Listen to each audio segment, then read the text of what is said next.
Bonjour à tous. Aujourd'hui, c'est un sujet dont vous avez forcément dû entendre parler. C'est un double épisode sur les différentes épidémies qui se sont succédées au cours de notre histoire en faisant le lien actuel de l'épidémie de coronavirus.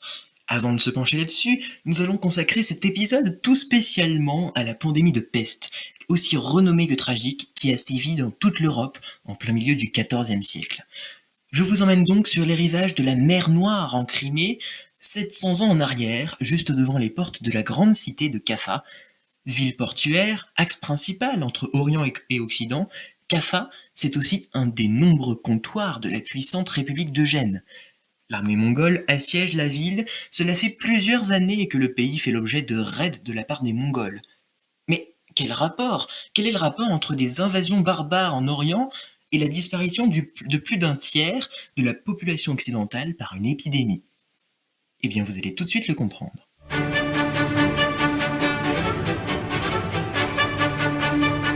Post-scriptum avec Éloi Sainteau.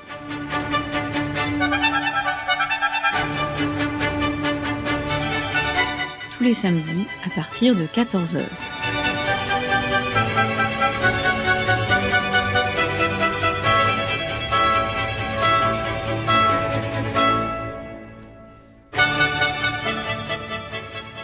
Eh bien, le lien est assez simple. Les rangs de l'armée mongole sont décimés par un mal mystérieux qui emporte les guerriers en quelques jours. Une maladie bien contagieuse et quasiment incurable pour les maigres traitements dont disposent les médecins de l'armée. Le grand Khal, Djani Beg, est obligé de battre en retraite. C'est terrible, une résignation insupportable. En compensation morale, histoire de dire qu'on n'a pas fait tout cela pour rien, Djani Beg fait littéralement catapulter les corps moribonds de ses soldats morts par-dessus les remparts de la ville. Les corps que découvrent les habitants de Kaffa sur le pavé de leur rue sont décrépits, comme s'ils avaient moisi. En plus de cela, une odeur méphitique s'échappe des chairs en premier stade de décomposition. Les rats se servent, le processus est enclenché, et déjà l'ombre de la mort plane au-dessus de la ville. Les bateaux génois, notamment, entrevoient la chose venir, et à peine eurent-ils le temps de rassembler la totalité de leurs marchandises qu'ils lèvent l'ancre en direction de l'Occident. Mais ça serait trop facile s'il n'était pas déjà trop tard. En effet, dans les cales de ces bateaux, c'est la caverne d'Ali Baba, clairement, des étoffes d'or, draps de luxe et autres caisses remplies d'or, mais aussi des rats. Mais on ne les soupçonne pas encore.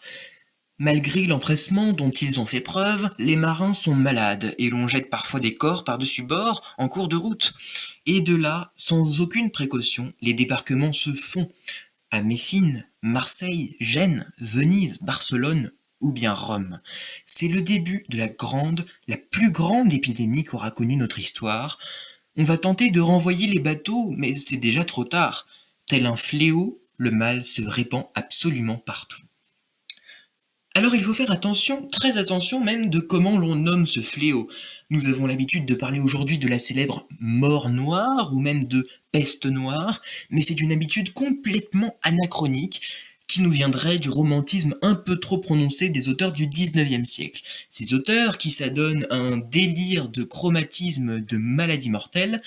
La peste telle que nous la connaissons devient grâce à eux la peste noire, la mort noire.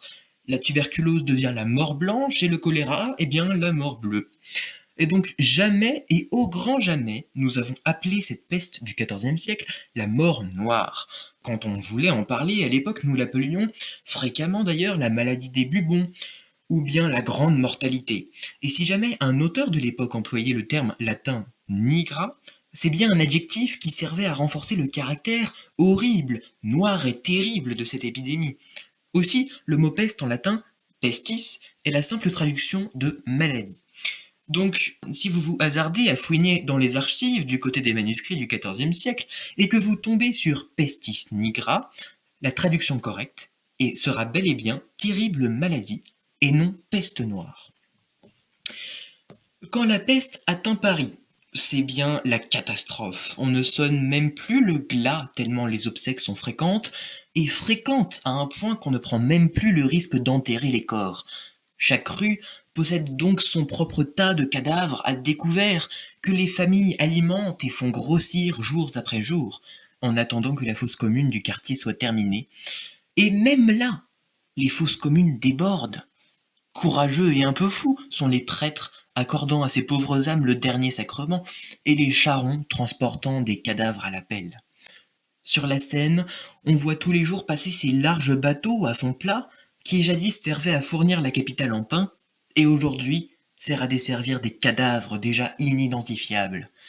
Ces grandes barques, elles viennent de la ville de Corbeil, non loin de Paris. La tradition orale s'étant transmise, les corbeillards sont devenus des corbillards, dans notre langue française, ne servant plus à nourrir les gens en pain, mais bien les cimetières encore. Et vous l'imaginez, le virus circule bien plus facilement dans les villes que dans les campagnes. Eh bien tout simplement parce que la plupart des familles en ville vivent dans une seule pièce. Et oui, la notion d'appartement, nos actuelles enfilades de pièces à l'époque, n'existait pas. Le logis, c'est bien souvent une seule pièce, plus ou moins grande pour une famille. Aussi, les grands-parents, s'il y en avait évidemment, vivent avec leurs enfants et leurs petits-enfants. Vous comprendrez donc qu'une fois qu'un foyer d'épidémie prend son départ dans une ville, tout s'embrase en quelques jours. Alors d'où vient cette maladie ? Jusqu'au XIXe siècle, on a beaucoup cru aux rats qui transportaient la maladie et qui la donnaient même. Mais il aura fallu attendre 1894 et une épidémie de peste à Hong Kong pour découvrir l'agent responsable du fléau. Élève de Louis Pasteur, Alexandre Yersin est envoyé en Chine pour découvrir le responsable. Il va à la fois découvrir le bacille de la peste, grâce à lui ça va devenir Yersinia pestis, mais aussi son moyen de transport. C'est donc les puces malades qui vont tenter de piquer les premiers mammifères à leur portée, des rats, mais qui ne vont pas y parvenir et donc recracher dans l'organisme du rat la bactérie de la peste. Les rats meurent, donc les puces tentent d'autres mammifères, et là apparaît l'homme.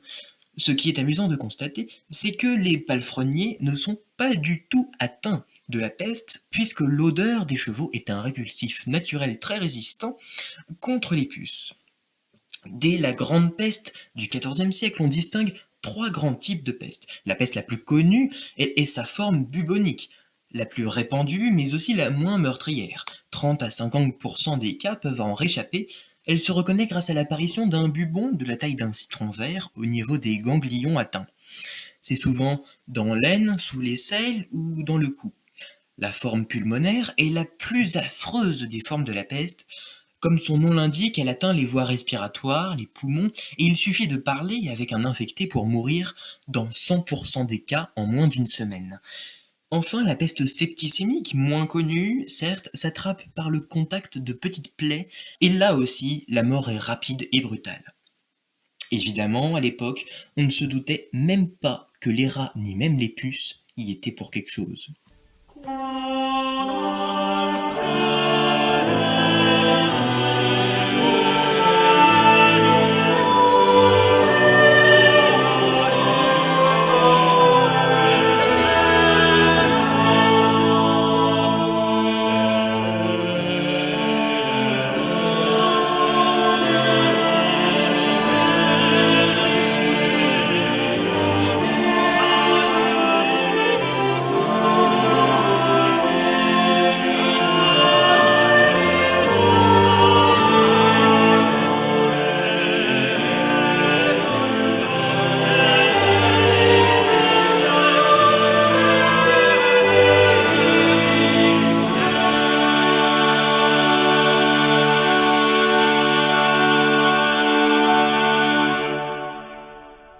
Quand les cieux seront bouleversés, tu viendras juger le monde par le feu.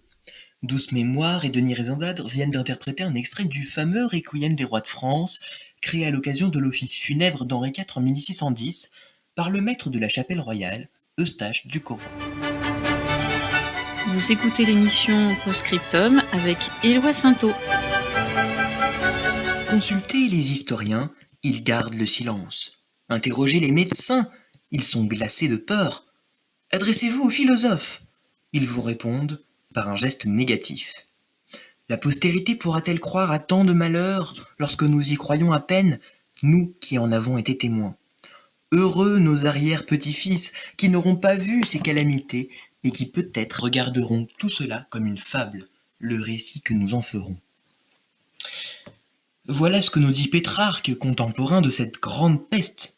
Pour l'anecdote, puisque c'est le rôle de post-scriptum, le frère de Pétrarque, qui est moine chartreux, enterre tous ses frères de foi emportés par la peste jusqu'à ce qu'il n'y ait plus que lui accompagné d'un chien dans l'abbaye. Il quitte le monastère et devient errant, demandant asile. Face à, on l'imagine, un véritable baby-boom au paradis et une dépeuplade sans précédent sur la surface de la Terre, il faut absolument trouver un responsable. La société médiévale, sous le choc de cette pandémie, s'éparpille un peu partout. Ce qui vient à l'esprit, c'est la colère divine en premier lieu. Alors on fait des prières, des processions en masse, qui marchent très bien d'ailleurs et qui évidemment est un paradis terrestre pour la contagion. On instaure aussi des jeûnes pour calmer la colère de Dieu, mais ça n'ira qu'à appauvrir les défenses immunitaires de la population. Tout le tralala aussi, mais ça ne marche pas. Alors ce sont peut-être les Juifs qui empoisonnent les puits ou les rivières. Et là, c'est la grande boucherie, on brûle des Juifs par centaines. Le pape Clément VI et les autorités religieuses condamnent fermement ces massacres et exigent que tout cela cesse. La mode de brûler le juif passe, et c'est à présent la mode aux flagellants, qui sont un peu plus extrêmes dans leurs procédés. Ils se mettent quasiment à nu en procession et se flagellent armés de leurs fouets à pointe de fer sur les places publiques en récitant des hymnes un peu diaboliques. Cela effraie la population qui n'a pas besoin de cela, en plus de la culpabilité générale traditionnelle plus qu'intentionnelle, fort encouragée par le dogme religieux. À Milan, on fait emmurer les maisons où sont apparus les premiers cas avec leurs occupants.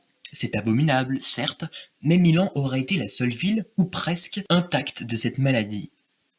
À Paris, le roi demande aux professeurs de la faculté de Paris de se pencher sur l'origine du mal. Alors voilà ce qu'il nous dit, c'est assez cocasse. Ils servent au roi sur un plateau d'argent que c'est l'alignement de Jupiter, Saturne et Mars, et en raison de la chaleur du feu céleste et des rayons du soleil, changeant la lumière en obscurité, qui avait envoyé des humeurs néfastes dans la Grande Mer, et que c'est le vent soufflant de l'Est qui nous avait envoyé la maladie vers l'Ouest, où les dérèglements perdureraient tant que le soleil était en lion. Il n'y a pas besoin de le répéter, je crois bien qu'on a tous été convaincus et sidérés de vérité. Ce qui fait peur à l'époque, ce n'est pas que la mort en elle-même. C'est le fait aussi que tout le monde, riche ou pauvre, moine ou artisan, noble ou gueux, sont dans la même corbeille, si je puis dire. C'est la première fois que la société médiévale est confisquée de sa pyramide sociale, sa pyramide féodale, puisque absolument tout le monde peut être touché et emporté en 3 ou 4 jours. Quand on avait les moyens, on pouvait acheter sa place au paradis, par ce qu'on appelle des indulgences auprès de l'Église, et en étant assuré qu'en versant cette sorte de taxe, on pouvait prétendre à une meilleure place au paradis, laissant les manants, les pauvres et ceux qui n'avaient pas les moyens de payer cette indulgence de côté. Là, c'est tout à fait différent, puisqu'on est tous égaux face à cette mort terrible. Les classes sociales étant donc en grand boom, si l'on peut dire, cela ébranle la pyramide des classes sur laquelle s'était édifiée la société médiévale. On pense donc que c'est la fin d'une ère, et on peut facilement entrevoir cette peur d'époque par les nouveaux dessins qu'on s'amusait à faire dans les manuscrits ou en fresques murales dans les églises. On dessinait des danses macabres, une sorte de ronde griffonnée dans un coin de parchemin, ou même enluminée, représentant des vivants et des morts dansant de concert, et dans cette ronde on représentait un pauvre, un paysan, un moine, un évêque, un roi, un noble, un chevalier, un pape, dansant avec autant de morts qu'il y avait de vivants. Et c'est là la vraie peur, que tout le monde, sans distinction de classe, trépasse dans les mêmes souffrances, et faisant partie du royaume des morts dans les mêmes délais. Ainsi, on estime que cette peste aura fait 1/3 ou plus de victimes en Europe. La France, qui à l'époque comptait à peu près 17 millions d'âmes, s'est vue privée d'environ 7 millions en quelques années de fléau. Mais là, c'est quand même un peu flou, et c'est pour cela que j'insiste que ce sont là bien des estimations et non un relevé de compte précis et calculé. Les notaires se font de plus en plus rares, on le voit bien dans certains registres de l'époque, les changements d'écriture se multiplient, signe de la mort des dits notaires. Malgré ces quelques lacunes administratives, Aix-en-Provence perd bien la moitié de sa population. Hambourg, ce sont les 2/3, et c'est probablement un bien triste record pour la ville de Brême qui en perd les 3/4. Certaines campagnes sont relativement protégées, comme le sud de la Belgique, la Pologne, les campagnes de Milan aussi, ou la frontière franco-espagnole. Quoi qu'il en soit, nous avons été, nous, à l'heure actuelle avec le coronavirus, parfois 700 par jour à mourir au niveau national.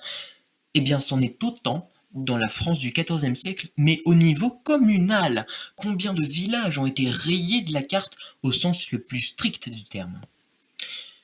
Nous venons de le voir, les gouvernements pataugent dans une espèce de purée d'ingérence totale, submergés par une épidémie violente et mondiale qui ne présage que des catastrophes dans tous les domaines de la vie sur Terre. L'économie, déjà instable, fait le saut de l'ange pour ne jamais remonter. Comme les impôts ne sont pas individuels, ils sont distribués en ville, on ne reçoit pas une fiche de paye à notre nom, la charge des impôts d'autrefois reflétait l'équivalent d'une certaine population dont les survivants de la peste ne peuvent plus être contributaires, la pression fiscale étant beaucoup trop lourde. Évidemment, les morts ne payent pas jusqu'à preuve du contraire, les impôts sont divisés et revus à la baisse. Dans les campagnes, l'absence de bergers favorise la prolifération des loups et viennent jusque dans les faubourgs des villes. La main-d'œuvre est très rare, devient très rare, et donc très chère, ce qui rehausse le niveau de vie de beaucoup de couches sociales. On verra d'ailleurs certains nobles s'indigner de voir des gueux s'habiller comme des bourgeois, les critiquant de se prendre pour ce qu'ils ne sont pas. Il y aura même des lois à l'occasion interdisant à tous de s'habiller plus classe que leur propre classe, c'est vous dire. La démographie des campagnes est diminuée, ce qui entraîne l'invention de machines et d'outils plus performants, n'ayant moins besoin de petites mains. Les ports, depuis cet événement, se dotent de lazarets à l'extérieur des villes, mettant en quarantaine pendant 40 jours, donc, des bateaux suspicieux. On délivrera aussi des certificats de santé aux personnes allant de ville en ville. Cette épidémie remarquable plonge le Moyen-Âge dans les ténèbres de la mort pour mieux se relever, renaître et transformer le cours de l'histoire peu après en renaissance.